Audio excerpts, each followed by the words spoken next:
It's fucking weird. But now we're gonna watch this fucking guy, Dave Chappelle, former king of comedy, Mr. Riyadh Comedy Festival. Boo hoo, everyone fucking hates me because I fucking performed for Saudi Arabia, the fucking terrorist factory people, the people that fund all the bullshit, people that just bought Paramount, the people that just bought fucking Warner Brothers. So, also, by the way, they just bought Warner Brothers, which means probably Batman's gonna take place in like Tel Aviv or some shit, and they're gonna make Gotham fucking Tel Aviv. They're gonna make the Joker like Palestinian and Lebanese and shit. It's gonna be fucking. I mean, obviously I'm joking, but like, who knows, man? I feel like with the Superman movie, with like the whole Baravia storyline, that's very clearly Israel. Israel. It's pretty clear that they probably just bought that shit also just for like the influence in movies, and obviously they're gonna fucking try to get Gal Gadot and everything, and they're gonna make all of their television programming very much so, oh, if you fucking said you like hummus, you're anti-Semitic or some shit like that, or oh, olive oil is from Israel even though they're all fucking allergic to it. Oh, you can be white and blonde from Israel even though it's fucking illegal to do a DNA test. All right, let's watch this fucking idiot go. Does business with Saudis, and none of these things were an issue until I went there. As soon as a black man can make money off the plantation, they try to tell you that the money is dirty. The stupid fucking thing about this is that everyone else that went got shit. Tim Dillon backed out, which I guess that's like the least you can fucking do. But like, dude, fucking what's his fucking face? Bill Burr has been fucking going off for months now, man. And it's funny because Bill Burr fucking positioned himself as like the one comedian that's not a fucking complete dumbass, and will actually question Joe Rogan and actually fucking has class consciousness. He goes and does one of the stupidest fucking things that you can do, which is go and play for the people that you just spent 10 years fucking bitching about, rightfully so, and fucking calling out, even fucking talking about other people going to do this shit in your past fucking comedy stand-ups. But no, Dave Chappelle, yeah, you're the only one, bro. You're the only fucking one, bro. You're the only one that's got shit, and you're the only one that anyone ever fucking cares about. It's fucking insane. I think what really pisses me off about this whole stupid ass Dave Chappelle thing is that this dumbass, you know, like months ago had Elon Musk on his fucking stand-up stage thinking that everyone was gonna like applaud and be super fucking cool with it, just to find out that everyone was booing him. And I think if I remember correctly, his response was, oh, you guys are just broke. Just like it's the Tom Segura defense, where if you don't, it's the Tom Segura in the Rogan verse typical defense, where it's like, if you don't like these people, you're just a fucking broke boy and you can't be rich if you don't like these people. It's like, no, fool, we can't be rich because motherfuckers like you keep advocating for I don't know, fucking deregulations of consumer and employee protections. It's insane. It's fucking insane. Let's hear him cope some more. Dave Chappelle is one of the most influential stand-up comedians of our time. He's known for pushing the boundaries of what it's okay to say in public. He also uses his influence to advance the... You know, I got all that flack for doing that festival in Saudi Arabia, but in Saudi, you know, I don't think that festival would have been legitimate if I wasn't there.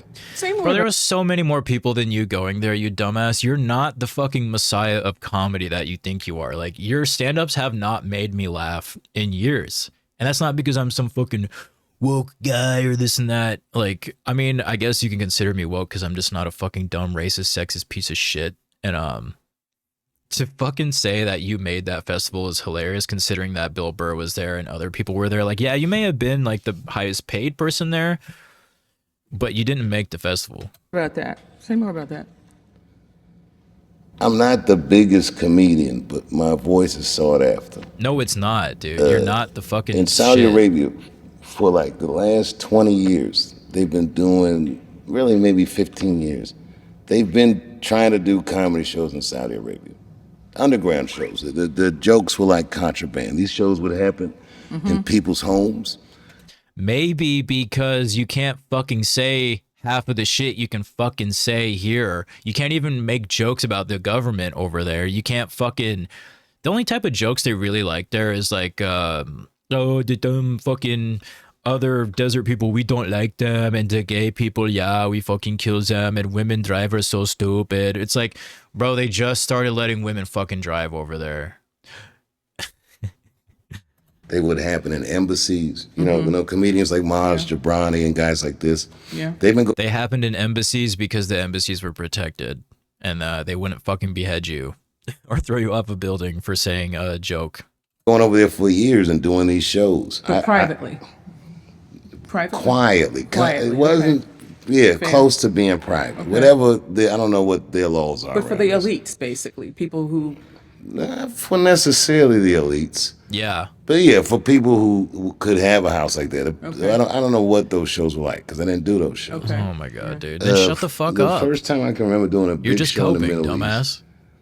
East. My opening act was a guy named Mo Amber, who's Palestinian American, from Houston, but originally from Kuwait, but he's Palestinian. And Mo was probably on that circuit doing the secret shows in Saudi. And man, the thing that was remarkable was the crowd reaction. Right before I went on stage, it's actually funny. Right before I went on stage, they gave me a list of all the things I wasn't supposed to address. It was like right before I went on stage. So I took the list on stage, and that was the show. I just did the list. Don't talk about the royal family. Is that y'all? And I just made fun of them. Man, they were screaming. Ah! Brother, they were screaming because they're getting joked about by Dave Chapelle, not some local fucking yokel nobody, dude. This fucking, by the way, he's a slumlord, dude. Didn't he buy up a bunch of real estate in his little ass town and then raise the fucking rent on their on their fucking asses, bro? Like, this guy is so fucking far up his own ass, man. He thinks he's like Neil deGrasse Tyson or some fucking profound person, but he's not. He keeps using language like fence-sitting language, like probably, I don't know. What is that? You either know or you don't. And it's not probably, it either is or it isn't. Then after the show, I'm backstage at a meet and greet, and there was all these young comedians from all over the Middle East. They were looking at me like I wouldn't even know that they'd know who I am. They couldn't believe I was there. They obviously know who the fuck you are, dude. You've been famous for 2+ decades. Not a big deal in my mind, but I never forgot that. And that was in Dubai. Man, in God, Riyadh, this guy's fucking stupid. That crowd watching that comedy, the first time the government let them even see something like this, it was like a baby tasting sugar. So they're cool. So it's cool because it's you, and you acknowledge that their government doesn't let them see that type of shit. And it's cool because you were the first one, or was it cool just because it was you? Because you just don't fucking get it, dude. I mean, he doesn't want to get it. He's paid not to get it. I'm sure when he took the money for going there was some stipulation or some shit in his contract that's like, you can't fucking talk about us when you're done. Otherwise, we'll fucking drone strike you. If I had choked a tiger out, they couldn't have been more impressed. They were screaming. You think you're creating space for them that wouldn't exist? At the very least, and this is not nothing, that must have felt incredibly cathartic if you can't say everything you want to say, but you see somebody model that behavior. Oh man, you're gonna want it. So if you think of all the violence and all the things we export to the Middle East, I think our culture is the best export we got. But I didn't feel wrong being up there. Yeah, I know you're talking about the Comedy Festival 2025. You did get a lot of fall. You did get a lot of, I don't know what your pushback or criticism for going among other people. Yeah. Okay, the intelligence, U.S. intelligence did make it clear that they believe that the Saudis killed Jamal Khashoggi in the embassy in Turkey. And you knew that when you went, right? Oh, absolutely. Now, You I should tell you, because money talks and you have no fucking values. That's why you did the right-wing pivot after years of making fun of all that shit on your shows and on your stand-ups. But it's cool because they pay you and they give you all the fucking flowers you want now because you're their token. no qualms? I'm going to say that they asked me to go years before that. And I said no for that very reason. Since But that you time, did afterwards? the God, United States are you government does listening business to with what the you're saying, Saudis. bro? Netflix does business with the Saudis. Everyone, the Saudis finance tons of movies. All these, I know. You can't control what people buy stocks in your companies unless you're a private company. But once you go public, yeah, bro, you cannot control that shit. If I had a fucking big ass company and we go public and then Trump or whatever the fuck, Liberty Financial shit that he has, his fucking pump and dump, agency of finance, and Saudi Arabia goes into it, I can't control that. I can't just go, nope, can't do it because we're public. Motherfucker, like, I know that your audience is fucking stupid and MAGA people don't understand this shit, but everybody else does. And MAGA is dying. MAGA is out of style, bro. Just like you. I see them financing boxing matches and all these things. And none of these things were an issue until They actually were an issue. There was people protesting. It's just they didn't show the protest outside because, they got fucking pummeled by police. And why else? Why would the boxing league or whatever the fuck, boxing federation and the fucking promotional companies, why would they show that outside of their shit? Why would they show something that could damage their brand and their product? You leave that for the small streamers that are outside or the people that are just filming these people get fucking pummeled by police and putting the cell phone videos on YouTube. Yeah, dude, if I had a huge fucking company and it was being massively protested, let me just fucking show all the things that why they're protesting. Like I said, no company ever. The point of all of this shit is to make money hand over fist. You're not going to make money hand over fist if you're like, well, actually, yeah, these are the people that are calling us out and these are why they're calling us out. And they're actually right. You're a dumbass. And obviously it's not once you did something, Mr. Poor old Dave Chapelle. It was when you and a bunch of other people, and you're just a part of the conversation. You're one of like, what was it, like 10, 12 names? Like Andrew Schultz got a bunch of shit. Fucking Bill Burr got a bunch of shit. And I can't fucking remember anybody else because I'm not a fucking weirdo that fucking jerks off to these Roganverse, the Avengers of the Roganverse. I went there. Mm-hmm. Now, why is that? As soon as a black man can make money off the plantation, they try to tell you that the money is dirty. Brother, you've been making money for fucking decades off of your metaphorical plantation, bro. Like, when was your first comeback? It was like, what, 2017, 2016 or some shit? Like, whenever you made that, like, trans joke about, like, trans pussy being, like, Beyond Meat pussy, which I did think that was funny. As someone who eats Beyond Meat, I thought that was a little funny, but like it wasn't like funny that like it didn't belly laugh or nothing. I was like, oh, okay, he still has some of it because I grew up with Chapelle Show. I grew up with all that shit, bro. Like, what the fuck? Like the Boondock Chapelle Show. I grew up watching that shit and absorbing it. But here you are, bro. I just wish you can go back in time and talk to that version of you, unless you were really that guy the entire time and you were just playing a fucking character, which that could be true. That could be fucking true. Okay, I'll go home and spend the money with actual slave owners on it. Mm-hmm. Where is this clean money you're talking But you about? said you hesitated for years to go. The years you didn't go. So what made the difference for you? Time and circumstance. Time and the wheels of commerce kept. So over time, you just don't give a fuck because money's money. And if you're a comedian, all money is blood money, even though I'm pretty sure there's comedians out there that don't take blood money, that don't go to fucking countries that do that shit. And they make enough money here. There's bands that don't fucking do that shit and they make enough money there. They make enough money here. Like you're not a Jesus figure, Dave Chapelle. I'm sorry to tell you, but you haven't been funny in decades because you got this boo-hoo ass, goo-goo gaga ass fan base that goes, oh, I fucking love everything Dave Chapelle does because everything he says is smart because he speaks slowly and with a low voice. Like, bro, you're Uncle Ruckus. You're an Uncle Ruckus ass, bro. Like, you may not fucking say half the shit he does, but your actions show it. You are an Uncle Ruckus. You are a fucking guy that goes around fucking saying quasi-racist shit, going, boo-hoo, look at me. I take all the money from the fucking blood people, all the fucking white Congress, because it's just the only way to make money now. No, it's not, brother. No, it is not. No, it is not. Turn it.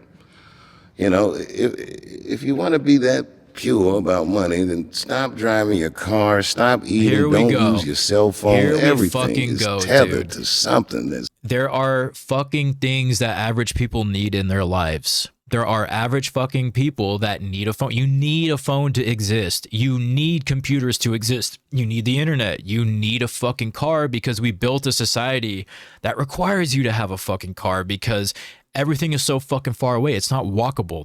There's like walkable cities are still fucking huge and they purposefully underfund public transportation. So a guy that's been so fucking rich that goes, oh, well, I live in a small town. Bro, you don't even get it. Oh my God. This guy is just doing the poor old me act. Let's see what she's got to say. And I can make a million excuses or reasons to deprive that crowd of that show. But man, when I was standing in front of them, I feel like I did the right thing. You feel like you did the right thing because you got fucking praise for saying stupid ass shit that people call you out for saying here because their fucking society is kind of fucked up over there, dude. Yeah. My God, bro.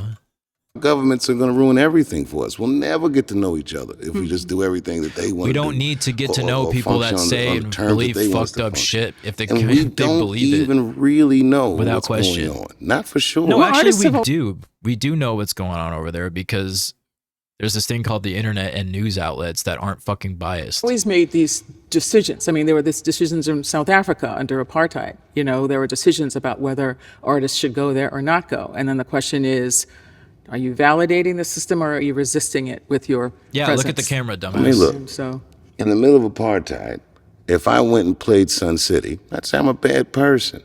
But if I went and played Soweto, why would I not do that? Because you're just a fucking capitalist piece of shit pig. I'm doing a show. There's a police officer killed a black person, and the black community asked me to cancel the show. We don't want artists to come. That is not comparable, bro. Was that in Ohio? I mean, it kind of is, but it's not. That was exactly was it Cincinnati? What are you doing the show? And I respected it. Fucking scenario, like, are you doing shows for a cop? Are you doing like shows for an audience of strictly cops? Like that's the only way this fucking analogy would work is if you're doing like a show in Cop City or some shit. Their wishes, but it's like, or we could have got together and talked about it, you know. And I like doing that, but I do that often. You do like doing this shit because you get paid lots of money and a bunch of fucking mouth-breathing dumbasses fucking clap for your shit. I was in Paris when they killed Alex Pretty, and man, I booked the show in Minneapolis right after they killed that guy. Like, man, they're gonna need to talk about this, and that was nerve-wracking. Another situation. But you weren't doing a show there strictly for only attendances of ICE and cops, dude. You fucking goon. Tops Market in Buffalo. This guy's a fucking goon. Like what Lil Wayne said, what's a goon to a goblin? Like, you're a goon. You think you're the goblin. You're just a goon. Man killed like 10 black people. 10 black people unprovoked in a grocery store. Which is terrible. Absolutely fucking terrible. That happened right after I got tackled in L.A. at the Hollywood Bowl. But man, I went to Buffalo. You know, it's not that I think that jokes help, but you can console certain communities with your presence or just acknowledge your presence is not enough, dude. Your presence is not some uplifting thing. Oh my God, Dave Chappelle's here. All my problems have gone away. No, dude. No. You console people by speaking out against that shit, condemning it to your audience because your audience is largely like MAGA people and I fucking centrist libs that probably agree with that shit because they're authoritarian bootlicking pieces of shit, but you just don't get it, dude. You just don't get it. That you see them and that you heard with them. You feel like you're lancing the boil in a way for people, or just giving them a place to feel their feelings, or? Okay, well, one is mutual. The Tops Market thing be so upsetting that I want to be there. You know, like I have a friend from Buffalo that's their local grocery store. His mom. Like, I understand that it's possible for two things to be true. Like, it's possible, obviously, he feels, rightfully so, remorse for all that fucked up shit that happened. But at the same time, you're just like, got money coming out. You got blood money coming out of your mouth and ears while you're saying all this shit, dude. It's like that scene in fucking, that scene in Wayne's World when, they're doing like the selfless plug promotions and Garth is just sitting there in all the Reebok shit and he's like, it's like people only do things because they get paid. brother, that's you. Other shops there. Like, thank God she was all right, but it hits close to home. But what about people who feel like you're punching down? Like you're not. Which you're doing, absolutely. You are not a trans person.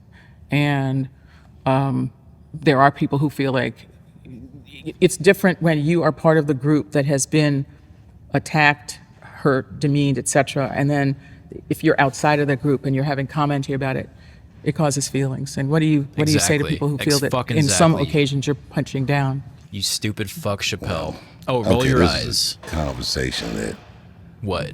That You're bored Speak. by, sick of.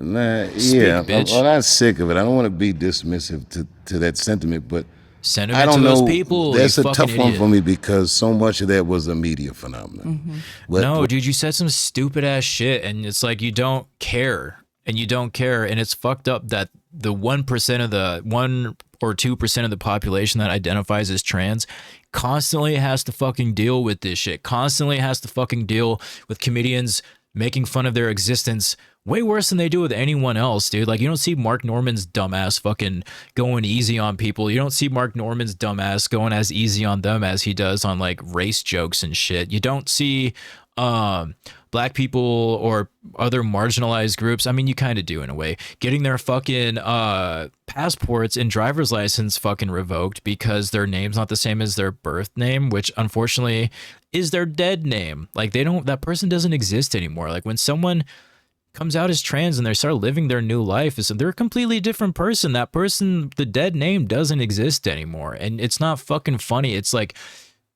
beyond low brain activity behavior. Like, it's smooth brain. Like, it's so fucking smooth brain to be like, duh, trans people, am I right? Like, what did they do to you, bro? Like, I remember Eddie Murphy's like what was it, Raw or Delirious, where he's talking about fucking his first 2 minutes he's doing fucking gay jokes and shit, like, if you're gay, don't be coming over to me, blah blah blah blah blah.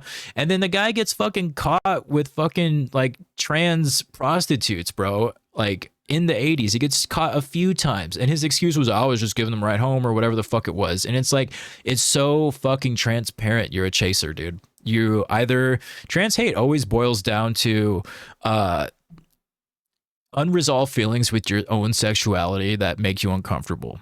That is what it is. Because it's like, you can see someone who's trans, not know they're trans, and you can find them attractive. And then you find, it happens all the time with people where they, unfortunately, like with a trans person, they'll be talking to somebody, someone will find them attractive, want to go on a date with them. The person won't necessarily tell them they're trans because it's not a comfortable thing. You don't just go around telling everybody your shit first. And then those people get fucking hurt on those dates sometimes, dude. And it's fucked. Some people even get killed. It's fucked. And like, making fun of them is not okay. Like, making fun of, it's just so fucking tired. It's so tired. Let's see what this bitch has to say. What was happening in actual life versus how the media was reporting on my show. I mean, And your I feel show like the way was they recorded on that show was, and you was put it out. rage-baiting to some degree, and there's so many different branches to talk about it. But I would say that, you know, not everything is for everybody. I don't tell country artists what to sing about if I'm not going to go see a country show. If you can't make jokes without stepping on people, then just stop making fucking jokes. Like, yeah, bro, I like fucking self-deprecating jokes. I like the fucking sometimes edgy community or like edgy comedy sometimes, but it just gets so fucking boring and it gets so fucking tired and old. Like, when that's all your dumbass can fucking do. And it's like, if my comedy revolves around me shitting on the most vulnerable of society and being upset that I can't fucking say the R word or the F slur, then like, maybe you just are a dumbass, bro, and you need to find a different lane, bro. You need to go to a re-education camp or some shit. All right. Anyway, let's fucking move on.